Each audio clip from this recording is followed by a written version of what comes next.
So let's get reaction to everything that's happened on a busy day on the whole gun control debate from Mica Mosbacher. She's a political commentator and a member of the 2020 Trump campaign National Advisory Board. Mica, good to see you again. Let me put a proposition to you. Because President Trump is trusted by gun owners, and you're a member of the NRA, and because he's trusted by the Republican Party, is he actually the president who might be able to shift something when it comes to gun laws, particularly around the age at which people can buy guns in the country? Absolutely. The art of the deal president is all action oriented, and the very compelling session he had with students and parents, many who were grieving, especially one man who grieved the loss of his daughter, it signals that he is open to bipartisan decisions. And the raising of the minimum wage for AR-15 type assault style or semi-assault style weapons is something the NRA is pushing back against, and it's something that the White House has signaled that the president would be open to supporting. Additionally, I feel that he is looking into closing those loopholes and deficiencies in the NICS, which is the National Instant Criminal Check system that is used when you buy a gun for background checking. And there's a bipartisan bill that Senator Cornyn and Senator Murphy are sponsoring, and the president is fully behind this. Additionally, I would be remiss if I did not bring up the blistering attacks, well-deserved, on the FBI, whose command center, which is a central call center in West Virginia, failed to pass on the tips. 2 tips they received that the Nicholas Cruz shooter had been identified as a clear and present danger to himself and potentially to those around him.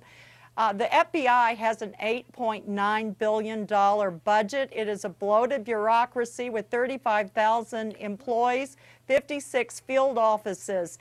And there have been other deficiencies in the FBI pointed out in the past, including former FBI supervisor of the Record Management Division, Mike McMahon, who in 2009 reported to his supervisors and to an assistant FBI director that there were deficiencies and failure to follow protocol that were interfering with national security. So we need to hold our agencies like the FBI accountable, and I feel President Trump will do so.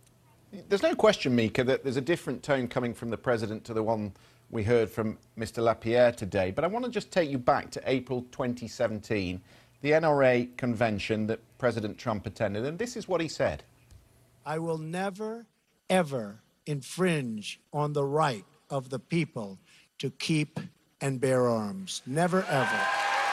So he's talked about, as you said, NICS, comprehensive background checks, but he's also talked about raising minimum age to 21, banning bump stocks, maybe some discussion on semi-automatic weapons. Mr. Lapierre didn't mention any of that. So is the White House heading for a confrontation with the NRA? They're headed for a compromise for sure, because I am an NRA member and I am concerned that you can buy an AR-15 type weapon when you aren't old enough to buy a beer. The NRA is pushing back on this raising of the ages to purchase firearms as an infringement on Second Amendments, but I don't see where that compromise really interferes with the right for a responsible gun owner to have a gun.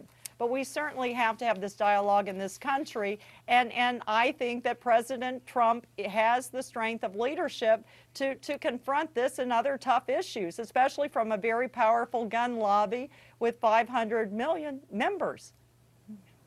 Okay, Mica Mosbacher, thanks very much for joining us again, Mica.